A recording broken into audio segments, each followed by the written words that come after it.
JE தேர்வு உலகில் மிக கடினமானது என்று சிலர் சொல்கிறார்கள்.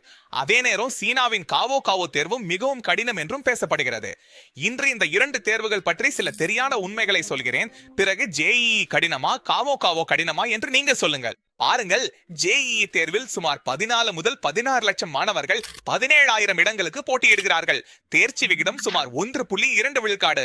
அதே சமயம் காவோ காவோ தேர்வில் ஒவ்வொரு ஆண்டும் 1,20,00,000 மாணவர்கள் பங்கேற்கிறார்கள்.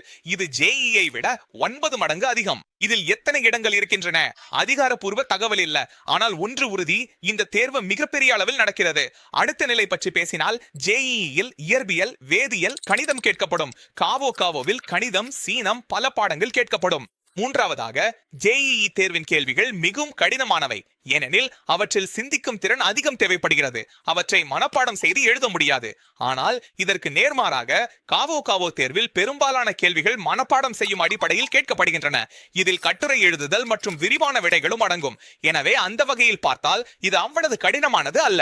இப்போ ஜேஇ அட்வான்ஸ்டு கடினமானதா அல்லது காவோ காவோ கடினமானதா என்பதை கமெண்ட் பாக்ஸில் சொல்லுங்கள்.